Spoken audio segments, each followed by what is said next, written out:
আপনাদের সম্মুখে মহাগ্রন্থ আল কুরআনুল কারীমের 29 নম্বর পারার সূরাতুল মুলকের প্রথম এবং দ্বিতীয় দুইটা আয়াত তেলাওয়াত করছি। বুঝে থাকলে বলেন তো সূরার নাম কি? সূরাতুল মুলক, 29 নম্বর পারার শুরু। সূরাতুল মুলকের দুইটা আয়াতে কারিমা তেলাওয়াত করেছি। যতটুকুন সময় পাই ইনশাআল্লাহ বলার চেষ্টা করব। আল্লাহ তাআলা যেন তৌফিক দান করেন। সকলে বলুন আমিন।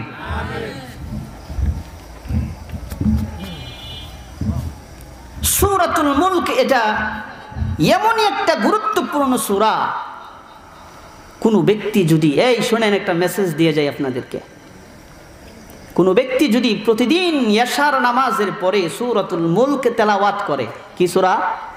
সূরাতুল মুলক। যারা পারেন এরা প্রতিদিন ইয়াশার নামাজের পরে এই সূরাটা তেলাওয়াত করেন। আয়াতের সংখ্যা হলো 30টা। কয়টি? 30টি। যারা পারেন প্রতিদিন এশার নামাজের পরে তেলাওয়াত করবেন। ফায়দা কি হবে? কবরের আযাব আল্লাহ তাআলা মাফ করে দিবে। সুবহানাল্লাহর আওয়াজে বোঝা যায় 4 দিন ধরে না খাওয়াই আছেন। এই আওয়াজ দিয়ে সুবহানাল্লাহ কোন? সুবহানাল্লাহ। নাজ মুখটা পরিচিত দেখে এরকম কইতেছেন। হ্যাঁ প্রিয় ভাইরা আমার, সূরাতুল মুলকের শুরুতেই আল্লাহ সুবহানাহু ওয়া তাআলা জানিয়ে দিয়েছেন, তাবারাকাল্লাযী বিয়াদিহিল মুলকু ওয়া হুয়া আলা কুল্লি শাইইন কাদির।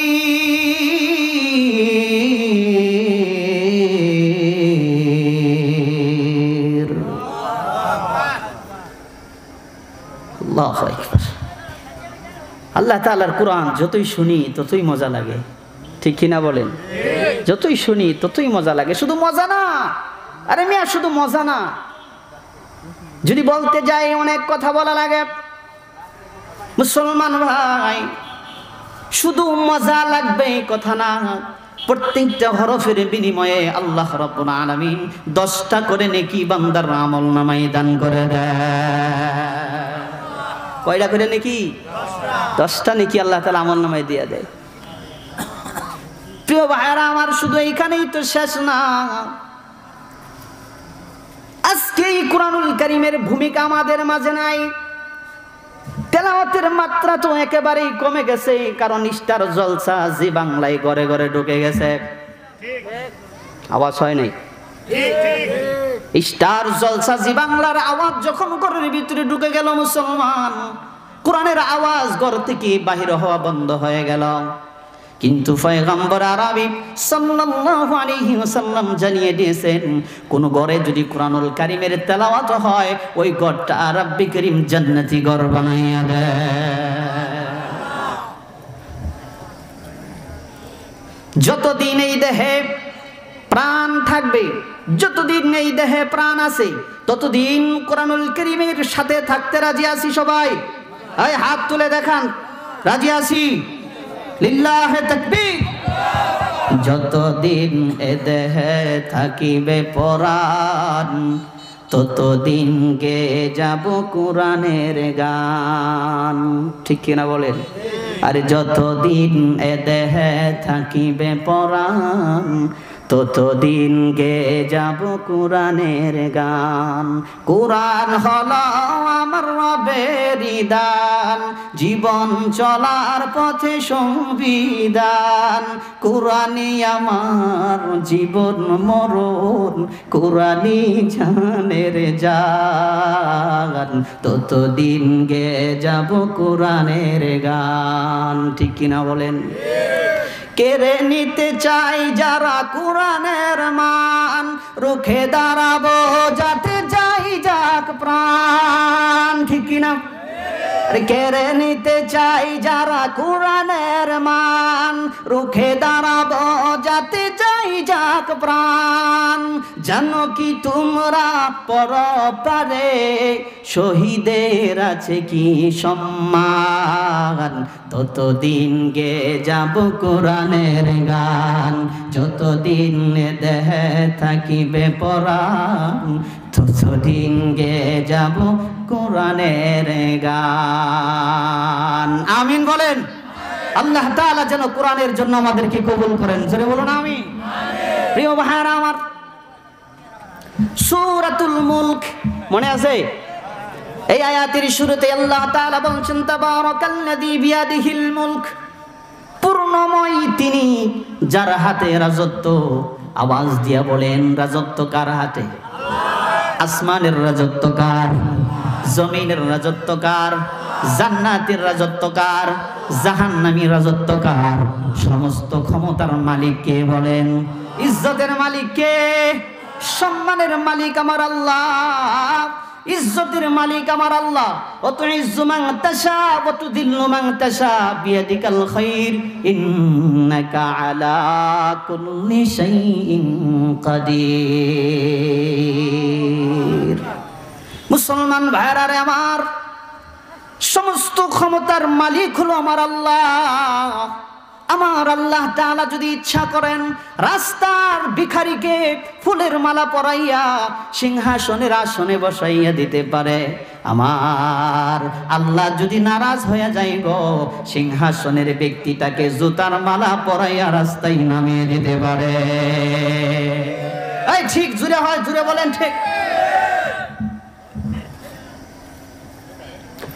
প্রিয় ভাইরা আমার,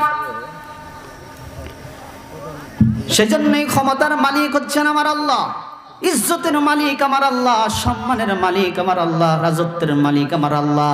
পূর্ণময় তিনি, যেই আল্লাহ তাআলার হাতে রাজত্ব। জোরে বলুন ঠিক কিনা? তাবারাকাল্লাযী বিয়াদিহিল মুলক। আমার একটা অভ্যাস হলো, আমি যেখানেই আলোচনা করি বিষয়ভিত্তিক ছাড়া আলোচনা করতে পারি না। তাবারাকাল্লাযী বিয়াদিহিল মুলক পূর্ণ এমনই একটা শব্দ, যেই শব্দের কোনো ক্ষয় নাই, লয় নাই। জোরে কোন ঠিক কিনা?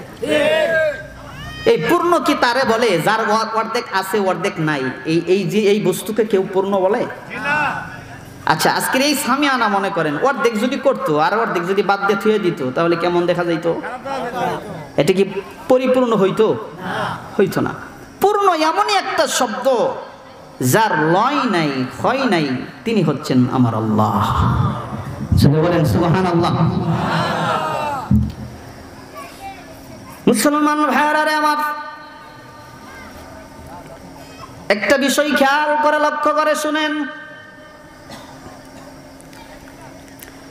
আমার এবং আপনার অঙ্গ প্রত্যঙ্গে আল্লাহ রাব্বুল আলামিন যেইভাবে হাত পা দিয়ে, জবান দিয়ে, চক্ষু দিয়ে, মাথা দিয়ে, বডি যেইভাবে রব্বি কারীম সৃষ্টি করে দিয়েছেন, এবার যদি মনে করেন এই তামাম পৃথিবীটা আল্লাহ তাআলা যেইভাবে সৃষ্টি করেছেন, বলেন তো দেখি ভুল ধরার মতো কোনো মানুষ দুনিয়ার জমিনে আছে নাকি? কেউ ভুল ধরতে পারবে? যদিও ধরে তাহলে বেঈমানি কইরা ধরা লাগবে, ঠিক কিনা বলে? হ্যাঁ, আচ্ছা। এখন এক নাস্তিক, উনি, আমি প্রায় কথাটা বলে থাকি, রাস্তা দিয়ে যাইতেছেন তো হাঁটতে হাঁটতে হাঁটতে হাঁটতে হঠাৎ করে সে ক্লান্ত হয়ে গেছে। ক্লান্ত হয়ে গেলে আমরা যে কি কই, জিরানি নাকি কই? হ্যাঁ, জিরানি কই নাকি? হ্যাঁ, গাছের তলে বসে একটু জিরাইয়া নই।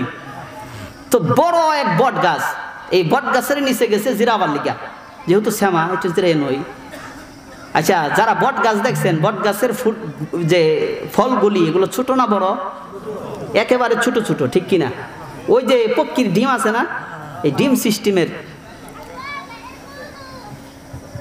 এই ব্যক্তিটা যখন বট গাছের ছায়ার নিচে আরাম করতেছে, তার এই মুখমণ্ডল ওই আকাশের দিকে নজর গেছে, চোখের নজর গেছে বট গাছের ওই মাথায়, গুড়াগুলা ছোট ছোট, ফলগুলো ছোট ছোট। সে কয়, আল্লাহ সব কিছুই মানলাম, তোমার এই সৃষ্টি আমার পছন্দ হয়েছে না। কি হয়েছে না? কেন? এত বড় গাছের মধ্যে কেউ ছোট ছোট ফুল দেয়, ছোট ছোট গোটা দেয়? গাছ বড়, গোটাও তো বড় হওয়ার কথা ছিল, ঠিক কিনা? মুসলমান ভাইরা আমার, এই ব্যক্তিটার যখন একটু তন্দ্রার বাপ হয়েছে, ঘুমের বাপ হয়েছে, চক্ষু দুইটা যখন বন্ধ হয়ে গেছে, ওই আকাশের সেই বট গাছের সেই মাথা থেকে একটা বট গোটা হঠাৎ করে তার নাকের ডগায় এসে পড়েছে। কোথায়? নাকের ডগায় ঠাস করে যখন ওই গোটাটা পড়ে গেল, চক্ষু দুইটা খুলে আমার মালিককে ডাক দিয়ে বলেন, মালিক, তোমার সৃষ্টির ভিতরে ভুল ধরার মতো আর কিছু নাই গো মালিক। তুমি যেইভাবে সৃষ্টি করেছো সেইভাবেই উত্তম করে সৃষ্টি করেছো। আমার কথা মতো এই বড় বটগাছে তুমি যদি বড় বড় তালের মতো কাঁঠালের মতো গোটাগুলো দিতা গো, আমার আজকে বাঁচার অস্তিত্বই ছিল না। এই ঠিক কিনা আওয়াজ দিয়ে বলে? হ্যাঁ, পূর্ণময় তিনি, যার হাতে রাজত্ব আল্লাহ। এই কথা বলতে গেলে অনেক সময়ের প্রয়োজন। মুসলমান ভাইরা রে আমার, আল্লাহ রাব্বুল আলামিন যেই আলোচনার ভিতরে আমি যাইতে চাই, দ্বিতীয় আয়াতের ভিতরে আল্লাহ তাআলা বলছেন, আল্লাযী খালাকাল মাউতা ওয়াল হায়াতা লিয়াবলুয়াকুম আইয়ুকুম আহসানু আমালা ওয়া হুয়াল আজিজুল গফুর।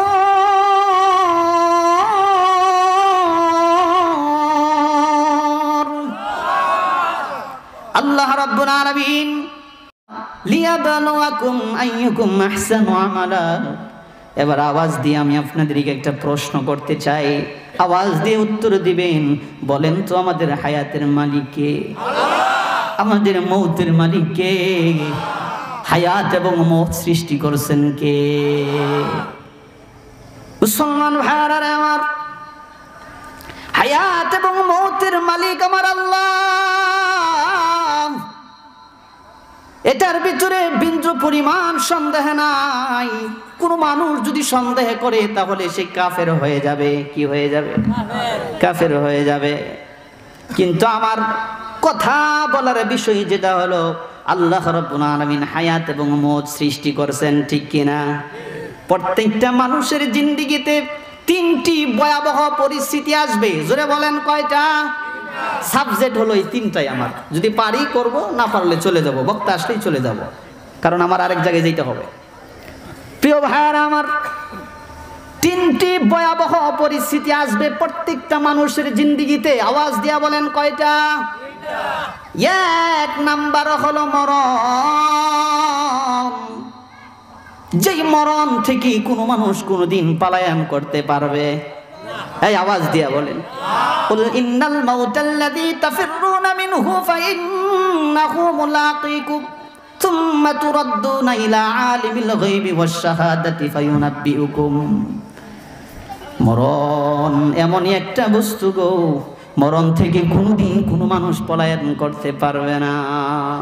ও মিয়া, গভীর সাগরের তলদেশেও যদি আপনি চলে যান, আকাশেও যদি আপনি পলায়ন করেন, গভীর জঙ্গলের ভিতরেও যদি আপনি পলায়ন করেন, মরণ থেকে কোনো মানুষ কোনোদিন বাঁচতে পারবে না। জোরে বলুন, ঠিক কিনা?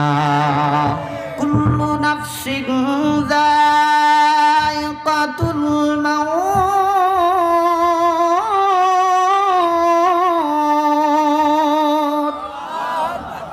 যার দেহে প্রাণ আছে তাকে মৃত্যু স্বাদ অবশ্যই গ্রহণ করা লাগবে। মুসলমান, ঠিক কিনা বলেন? আহা, আরে মরা তো লাগবেই, আজ হোক কাল হোক, ঠিক কিনা বলেন? আমার মরণ আসিবে কখন কেউ তো জানে না, আমার মরণ আসিবে কখন কেউ তো জানে না, ঠিক কিনা? পড়েন আমার সাথে, বলেন, আমি মরে গেলে আমায় তোমরা ভুইলা যাইও না, আমি চলে গেলে আমায় তোমরা ভুইলা যাইও না, আমার মরণ আসিবে কখন কেউ তো জানে না, আমার মরণ আসিবে কখন কেউ তো জানে না। এই দুনিয়া চিরজীবন থাকার সেই গানা, অন্ধকার কবর যে তোমার আসল ঠিকানা। ঠিক? আরে এই দুনিয়া চিরজীবন থাকার জায়গা না, অন্ধকার কবর যে তোমার আসল ঠিকানা, অন্ধকার কবর যে তোমার আসল ঠিকানা। আমি চলে গেলে আমায় তোমরা ভুইলা যায়ও না, আমার মরণ আসিবে কখন কেউ তো জানে না। ঠিক কিনা বলেন? মুসলমান ভাইরা রে আমার, মরণ নামক ভয়াবহ পরিস্থিতি থেকে কোনো মানুষ বাঁচতে পারবে না।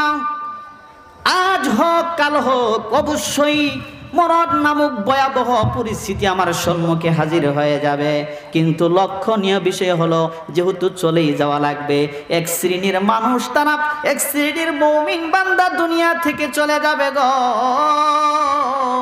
ওই বালু থেকে চুল টান দিলে পরে বালুর যেই রকম কোনো খবর থাকে না, মুমিন মুত্তাকি ঈমান ওয়ালা বান্দাদের রূহ আজরাইল কবজ করবে, বান্দা টের পাইবে না। এই সুবহানাল্লাহর আওয়াজ বাড়ায় দেন। মুসলমান ভাইরা রে আমার,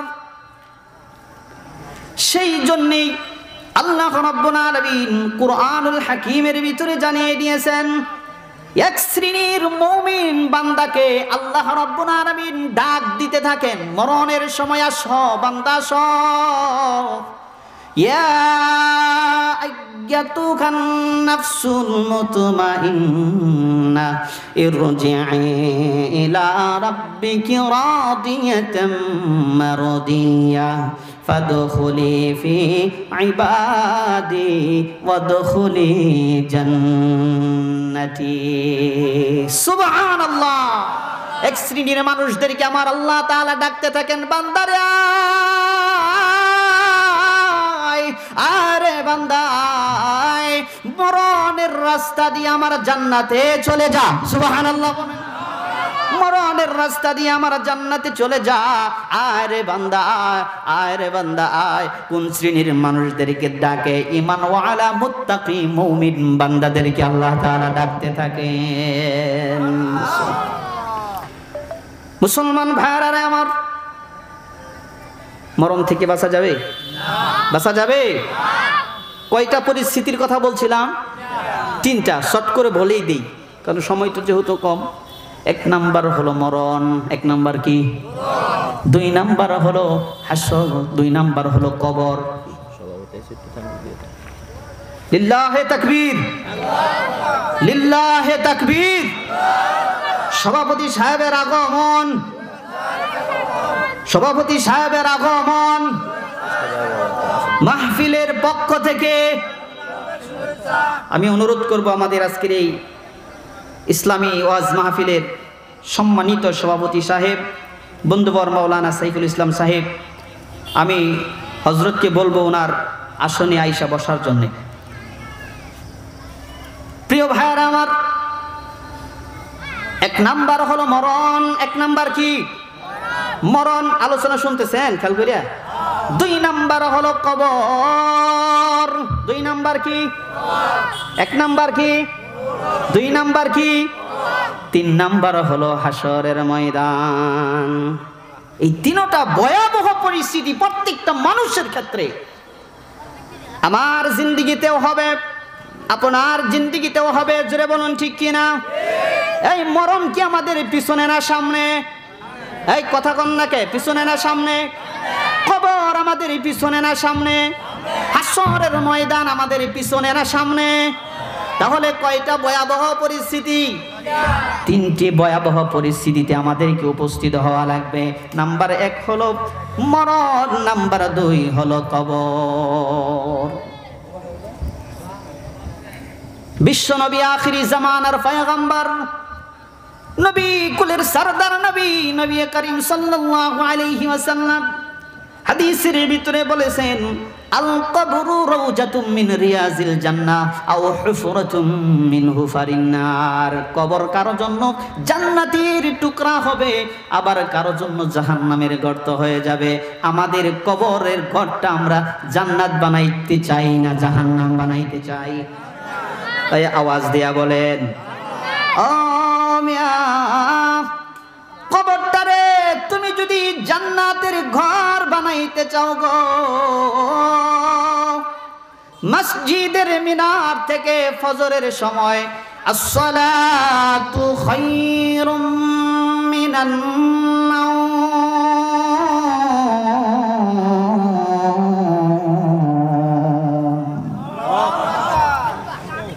জান্নাতি ঘর তুমি যদি বানাইতে চাও ও মুসলমান, ফজরের সময় মসজিদের মিনার থেকে যখন আজানের ধ্বনি আসে, কানের ভিতরে যখন আজানের ধ্বনি ঢুকে যায়, আল্লাহু আকবারের আওয়াজ যদি তোমার কানের ভিতরে ঢুকে যায়, কেমন করে তুমি বিছনায় ঘুমাইয়া থাকো, ঠিক কি না? আবার বলো, আমি কবর জান্নাতের ঘর বানাইতে চাই। আজানের ধ্বনি যদি বাজে অন্তরে, বসে থাকা যায় কি গো, বসে থাকা যায়, ঠিক কিনা বলেন? আজানের ধ্বনি যদি বাজে অন্তরে, বসে থাকা যায় কি গো, বসে থাকা যায়। খোদার প্রেমে যেন এই মন হারায়, আজানের ধ্বনি যদি বাজে অন্তরে, বসে থাকা যায় কি গো, বসে থাকা যায়, ঠিক কিনা বলেন?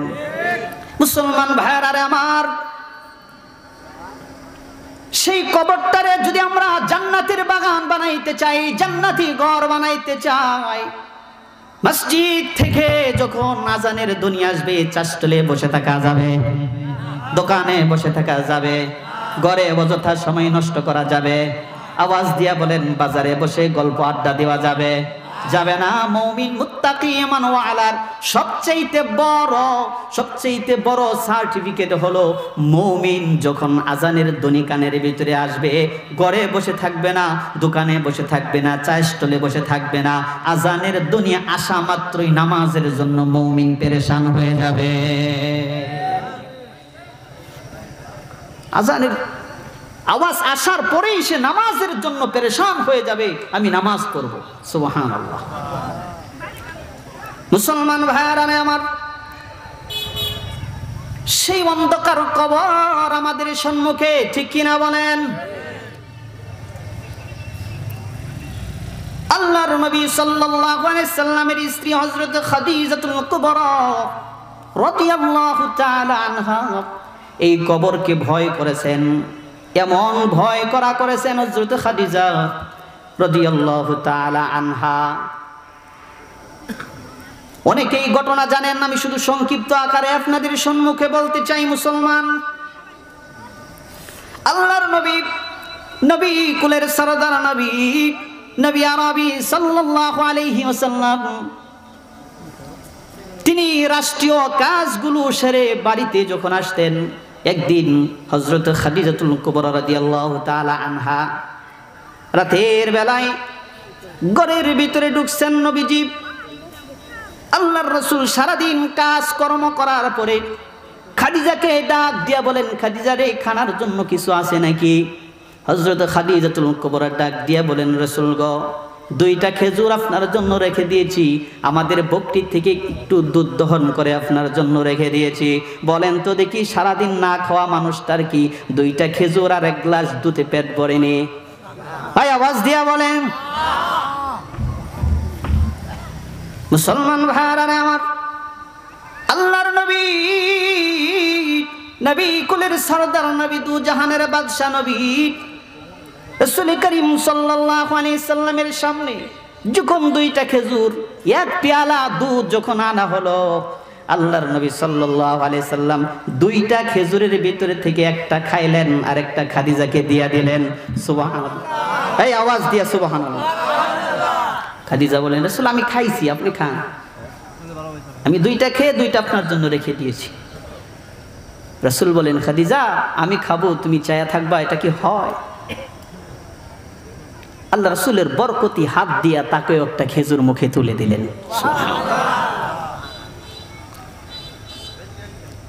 এই মুহাব্বতের সময়ের ভিতরে হঠাৎ করে নবীজির চোখের নজর খাদিজাতুল কুবরা রাদিয়াল্লাহু তাআলা আনহার গায়ের জামাতে লেগেছে।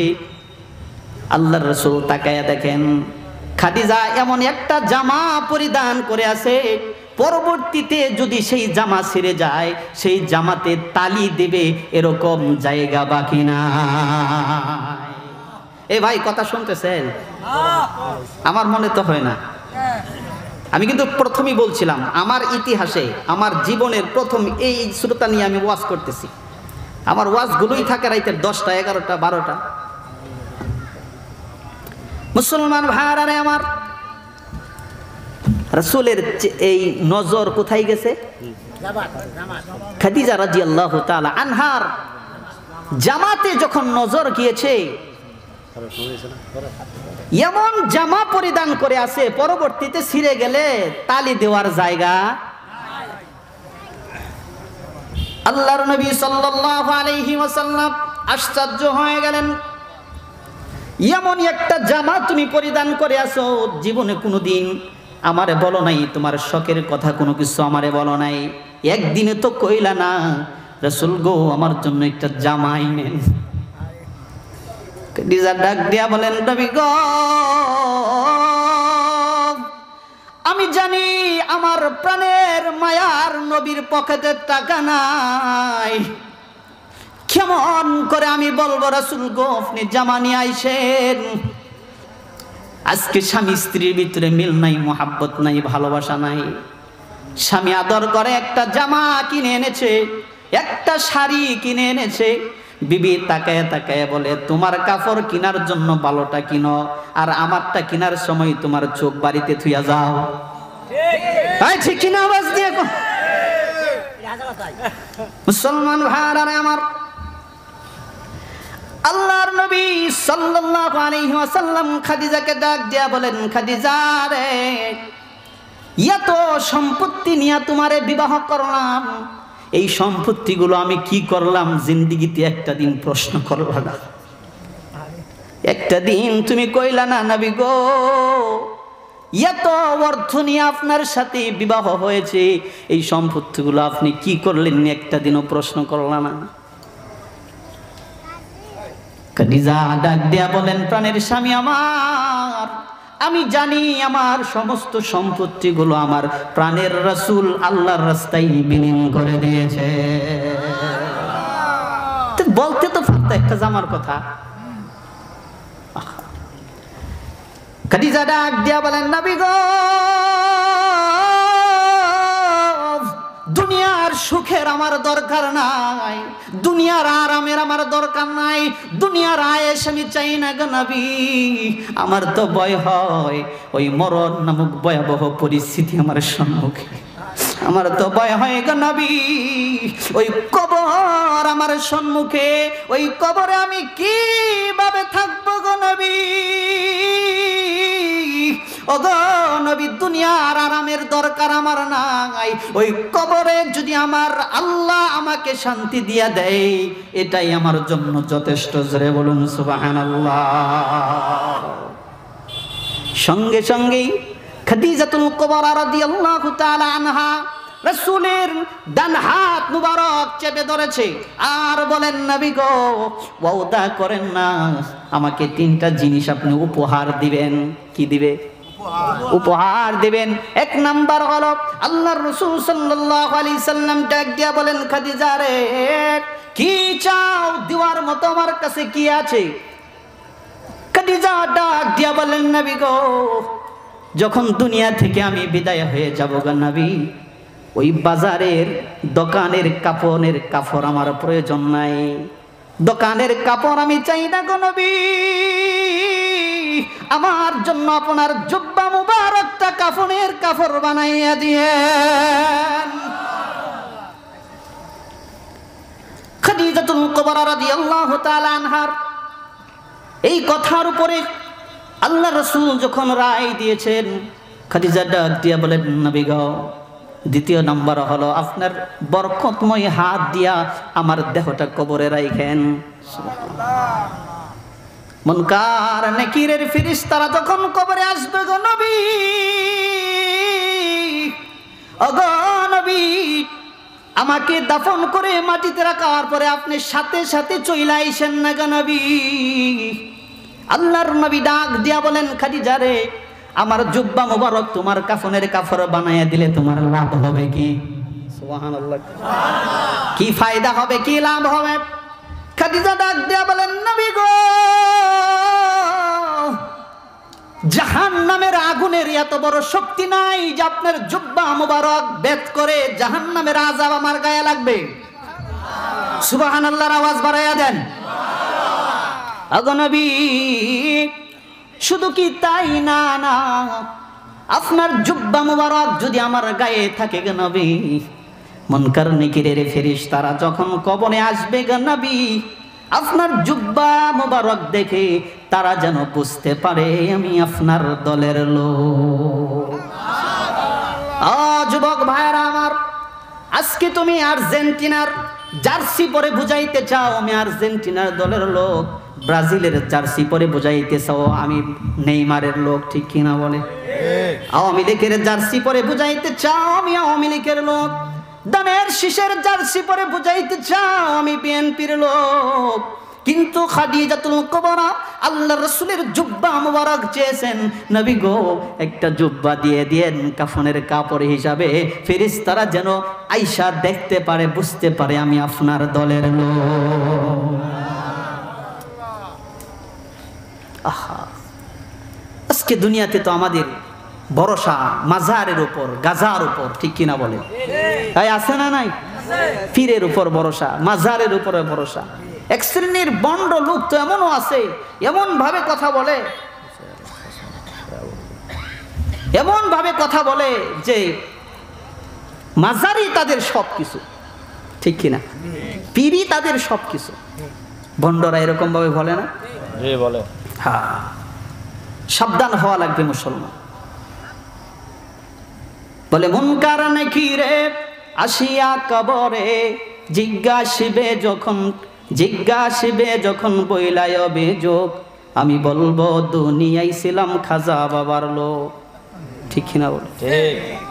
মুনকার নেকিরে আসিয়া কবরে জিজ্ঞাসিবে যখন কইরায় অভিযোগ, আমি বলবো দুনিয়ায় ছিলাম খাজা বাবার লোক। মানে দুনিয়ায় খাজা বাবার লোক আছি, মুনকার নেকিরে ফেরেশতারে বলবো আমি খাজা বাবার লোক ছিলাম, আমার মাফ করে দাও। আমি কই গুরজু মারতে মারতে শেষ করে দেবে, ঠিক কিনা জোরে বলেন? আর মুসলমান ভাই, ও পর্দার আড়ালের মা গো, খাদিজাতুল কুবরা রাদিয়াল্লাহু তাআলা আনহা ডাক দিয়া বলেন, নবী গো আপনার বরকতময় হাত দিয়ে আমার দেহটাকে কবরে রাখবেন। সুবহানাল্লাহ বলুন। অনেক লম্বা ইতিহাস, লম্বা ঘটনা, সংক্ষিপ্ত আকারে বলে যাই মুসলমান ভাই, আল্লাহর নবী সাল্লাল্লাহু আলাইহি সাল্লাম খাদিজাতুল কুবরার দেহ মোবারক নিজের বরকতময় হাত দিয়ে যখন কবরে রাখলেন, বলেন তো দেখি কবরের লাশটা রাখার পরে এই জবান, এই চেহারাটা কোথায় ঘোরা থাকে? কিবলার দিকে। কোথায় বলেন? আমরা কোন দিকে ঘুরাইয়া দেই? কবরে লাশ নামানোর পরে বডিটা তো মনে করেন সোজাই থাকে, কিন্তু চেহারাটা কোন দিকে ঘুরাইয়া দেয়? কিবলার দিকে ঘুরাইয়া দেয়। আল্লাহর নবী সাল্লাল্লাহু আলাইহি ওয়াসাল্লাম খাদিজাতুল কুবরা রাদিয়াল্লাহু তাআলা আনহার চেহারাটা বারবার কিবলার দিকে ঘুরাইয়া দেয়, অটোমেটিকলি চেহারাটা আরশের দিকে ঘুরে যায়। সুবহানাল্লাহ, সুবহানাল্লাহ আওয়াজ দিয়া বলেন। আসমানের দিকে চেহারাটা ঘুরে যায়, একবার নয়, দুইবার নয়, তিনবার পর্যন্ত আল্লাহর রাসূল চেহারাটা কিবলার দিকে ঘুরায়, অটোমেটিকলি আরশের দিকে ঘুরে যায়। আল্লাহর নবী চোখ দিয়ে পানির ফোঁটাগুলো পড়তেছে, মালিক, ওগো মালিক, আমার খাদিজা দুনিয়া থাকাকালীন এত দান করেছে, এত সদকা করেছে, এত নেক আমল করেছে, কবর কি এত ভাবে ভয় করলো গো, তারপরেও তুমি কি খাদিজার উপরে নারাজ নাকি? আমি চেহারাটা কিবলার দিকে ঘুরাইতে চাই, কিন্তু কিবলার দিকে চেহারা থাকে না। সঙ্গে সঙ্গে জিব্রাইলকে আমার আল্লাহ তাআলা পাঠিয়ে দেয়, জিব্রাইল যা রে যা, জিব্রাইল আমার বন্ধুর কাছে খবর পৌঁছায়া দে, আমার বন্ধু খাদিজার চেহারাটা কিবলার দিকে রাখতে চাই। আমি রব্বে কারীম খাদিজার প্রতি এতই খুশি হয়ে গেছি, খাদিজার চেহারাটা কিবলার দিকে রাখতে চাই না, খাদিজার চেহারাটা আমি আল্লাহ তাআলা আরশের দিকে রাখতে চাই। লিল্লাহি তাকবীর। মুসলমান ভাইরা আমার, আল্লাহ তাআলা বলেন জিবরাইল যাও, আমার বন্ধু তো চেষ্টা করতেছে কিবলার দিকে রাখার জন্য, আমি তো খাদিজার উপর খুশি হয়ে গেছি, আমি কিবলার দিকে রাখতে চাই না, আমি খাদিজার চেহারাটা আরশের দিকে রাখতে চাই। সুবহানাল্লাহ। মুসলমান ভাইরা আমার, সেই কবর আমাদের সামনে না পিছনে? প্রত্যেকটা মানুষের জিন্দেগিতে কয়টা ভয়াবহ পরিস্থিতি আসবে? আওয়াজ দিয়া। এক নাম্বার হলো কি? মরণ। 2 নাম্বার হলো কবর। 3 নাম্বার হলো হাসরের ময়দান। 3টা সাবজেক্ট নিয়ে আলোচনা করতে গেলেও 2 ঘন্টা করে প্রয়োজন। মুসলমান ভাইরা রে আমার, মরণ নামক ভয়াবহ পরিস্থিতি থেকে কোনো মানুষ বাঁচতে পারবে না, কবরের ভয়াবহ আযাব থেকে কোনো মানুষ বাঁচতে পারবে না। হ্যাঁ হ্যাঁ পারবে, কবরের আযাব থেকে মানুষ বাঁচতে পারবে যদি দুনিয়ার জমিনে ঈমান এবং আমলকে সঞ্চয় করে। আল্লাহ রাব্বুল আলামিন কোরআনুল হাকীমের ভিতরে জানিয়ে দিয়েছেন, ইন্নাল্লাযীনা আমানু وعملوا الصالحات كانت لهم جنات الفردوس نزلا। ঈমান এবং আমল যদি সঞ্চয় করতে পারো, অর্জন করতে পারো, কানাত লাহুম জান্নাতুল ফিরদাউসি নুজুলা, সর্বশ্রেষ্ঠ জান্নাত তোমারে দিয়ে দেব। যতদিন কবরে থাকবা ওই জান্নাতের নিয়ামত তোমার কবরে আসতে থাকবে। মুসলমান ভাইরা আমার, 1 নাম্বার হলো মরণ, 2 নাম্বার হলো কবর, 3 নাম্বার হলো হাসরের ময়দান। বলেন কি? হাসরের হাসরের ময়দানে যখন দাঁড় করিয়ে দেওয়া হবে মুসলমান, ও মুসলমান, আল্লাহ তাআলা বলছেন ইয়াউমা ইখশাফু আন সাকিউ ওয়া ইউদআউনা ইলা সুজুদ। আল্লাহ তাআলা বলবেন সিজদা কর। কি কর বলেন? সিজদা কর। মুসলমান ভাইরা আমার, সেই দিন হাসরের কঠিন ময়দানে পর্দার আড়ালের মা গো, দিলের কানটা লাগায়া শুনেন, হাসরের কঠিন ময়দানে আল্লাহ তাআলা যখন বলবে বান্দা সিজদা কর, দুনিয়ার জমিনে সিজদা করে তো আমি অভ্যস্ত ছিলাম না। ঠিক কিনা বলেন? আমাদের সমাজের ভিতরে দেখা যায় আমরা যারা মসজিদে যত তাড়াতাড়ি যত পরে ঢুকতে পারি, ঢোকার সময় পরে, আসার সময় আগে। ঠিক কিনা? ঢোকার সময় আসার সময় পুরাটাই উল্টা। সাহাবায়ে কেরামদের জামানায় সাহাবায়ে কেরামদের ভিতরে যে তাদের যে আখলাক চরিত্র, তাদের যে সিস্টেমগুলো ছিল, তারা যাইতো আগে, বাইর হইতো, এই বলেন, বাইর হইতো পরে। কিন্তু আমাদের বেলায় যাই আরে যাই পরে, যাই কি খুতবা শুরু হবো বাপ, খালি গোসলটা কই